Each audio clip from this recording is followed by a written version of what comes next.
Hi, my name is Zack, and I'm really excited to be one of the STARR scholarship recipients this year. I'm currently finishing up my master's in teaching at Pacific University at their Woodbury campus, specializing in STEM education and ESOL. In addition to that, this last year I graduated from Oregon Institute of Technology with my bachelor's in applied mathematics. And during this time, I was able to, both in my undergrad and my graduate degree, dive into the world of STEM education.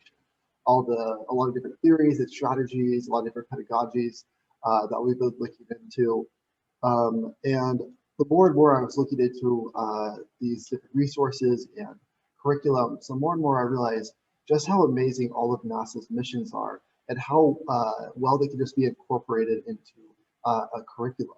NASA's been doing a great job of this with individual lessons and individual activities that could captivate and just bring in both teachers and classrooms and students and parents alike to kind of get re-involved and re-excited about STEM.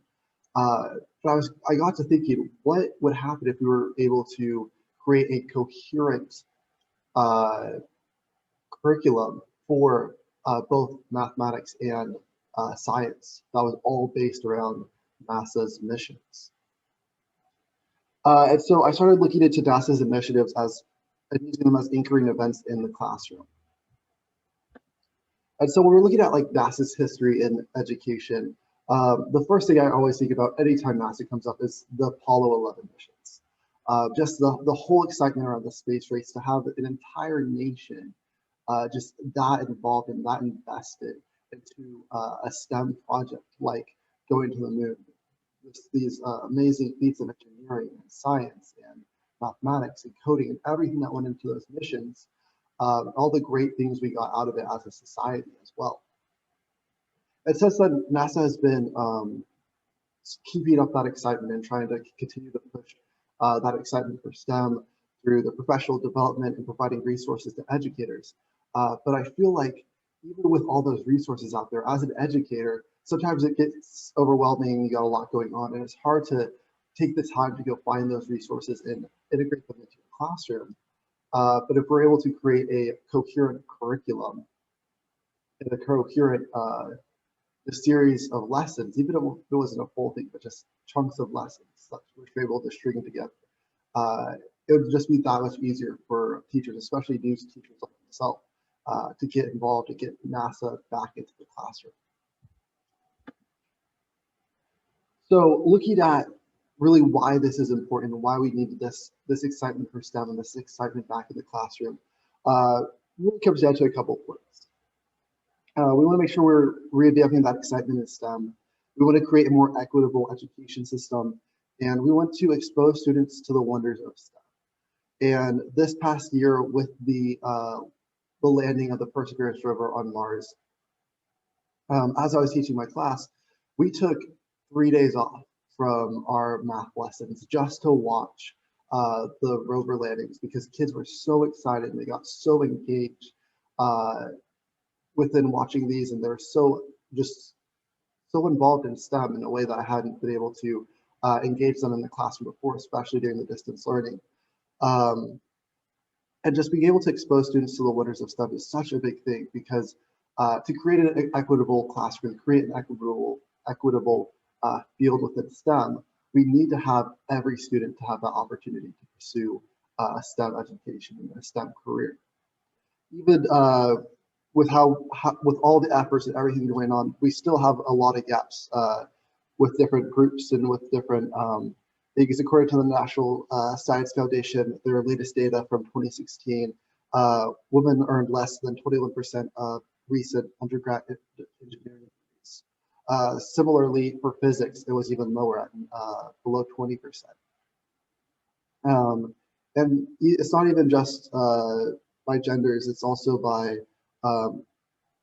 different groups, with only about 3.86% of undergrad degree earners for engineering in 2016 being African American or Black. And even though they just made up 12.3% of the US population that year, there's just this big gap, especially within our physics and with our engineering disciplines.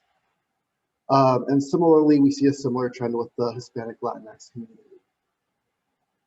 And so being able to create an equitable classroom and ensure that every single person, every single student inside your classroom can see what is really going on in the world and what opportunities there are, what engineering can lead them to, what physics, what chemistry, what all these different STEM disciplines can lead them to. It's just vital to ensure that we end up with an equitable workforce. And so to do this, to create a more equitable and a more exciting STEM-based education in our math and science classes, we have to look at our standards. We have to look at what we're trying to accomplish. And so with NGSS, our next generation science standards, which have become kind of like the gold bar for science education, I really dove into this and tried to incorporate some potential NGSS type lessons or that would align with that their goals, but was based around major NASA missions. So here we see a lesson trying to teach how to draw force diagrams and analyze what forces are moving on an object at any given moment by looking at the landing of the Perseverance rover. So this would be something a little bit more for high school physics, maybe our a little bit more advanced students here. But even with an activity like this, we could look at all the different stages of our landing, when the parachute deployed. Why did we have to let go of the parachute and start using rocket thrusters? Like every single step, students want to start asking themselves these questions and using these kind of missions and these kind of phenomenon as anchoring ideas and things for students to investigate on their own allows them to start building their own ideas and investigating their own models and creating their own explanations and giving them those critical thinking skills that are so important, because eventually when they get into the career field, once they get to the top of their field, no one's going to be there just to give them the answer anymore. So helping them to develop those critical thinking skills early on, just like the NGSS has been pushing for years through both their science and engineering practices, their disciplinary core ideas and cross-cutting concepts. We need to make sure that we're giving those students the opportunity to build those skills as well as learn the material. And a great way to do that is probably one of my personal favorite ideas of this new kind of push for ambitious science teaching. And so ambitious science teaching incorporates a lot of the best strategies and education initiatives that have been going on in the past few years, primarily that phenomenon-based learning. Starting with some idea, we're going to watch the video of the Mars rover land. And we're just going to let students think and analyze and come up with their own explanations for why certain things occurred during that time. It's very much engaging with students, high student involvement, and it blends really well with the NASA missions and using those as our driving phenomenon. Not just the Mars rover, but so many of the missions out there can be incorporated into our STEM education. When we talk about optics, we have the Hubble Space Telescope. When we're talking about weather, we have so many different types of satellites out there. We have even these great resources where we have live data from different satellites from NASA, measuring things like the salt content in the ocean, the soil moisture levels in all around the world. And we can work with real data and give students the ability to feel like they're real scientists and they aren't just doing some fictional thing, but what they're doing, what they're learning has purpose. In addition to this ambitious science teaching pedagogy here, it doesn't rely on background knowledge, and this is huge. When we come into the classroom, when those kids walk through that door, we want to make sure that one kid just doesn't have that leg up, or so one kid just automatically, as he walks through the door, is just so much, is going to struggle so much more just because of factors they can't control.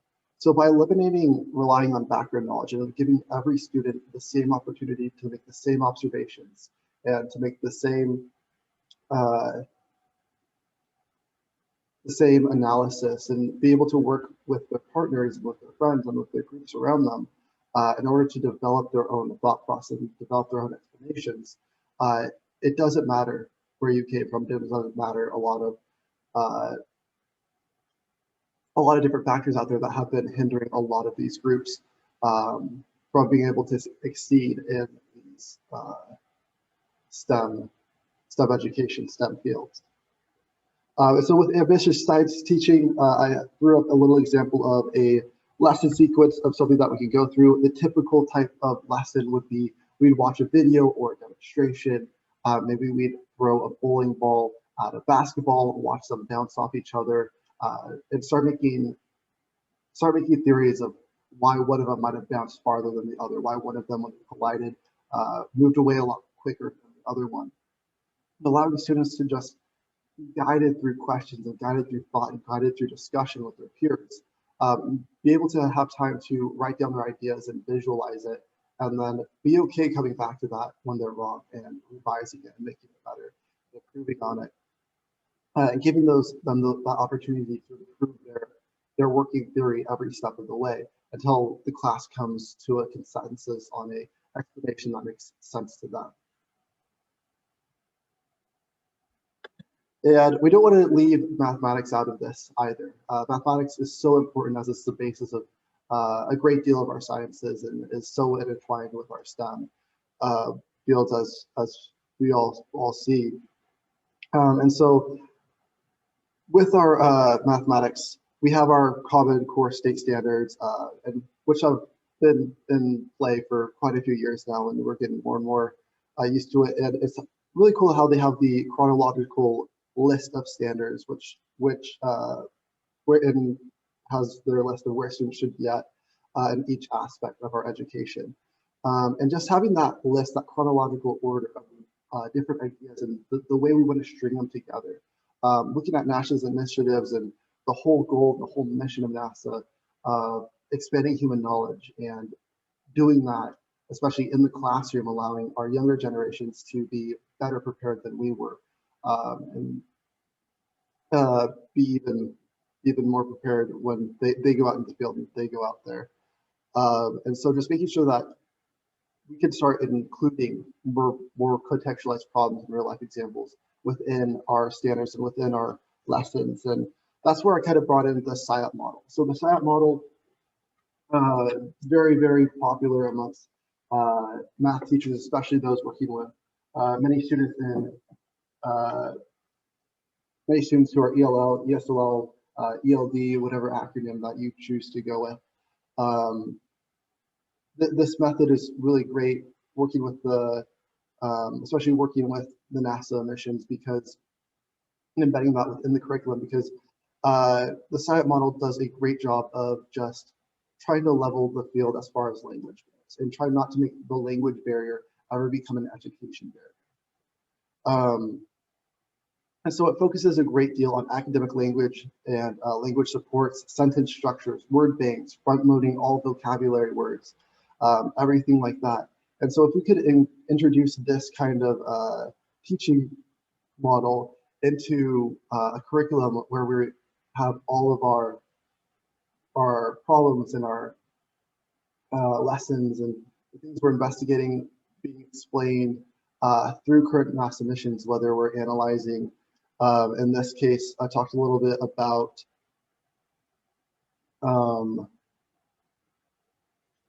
how we could use, ingenuity as it's flying in the air to talk about angles and your angle of depression for how high up you are to view certain objects. Maybe you're trying to search for perseverance while you're flying around, and just giving a little bit more vibrance, a little bit more excitement back into the classroom, while still ensuring that every student has the opportunity to continue their education.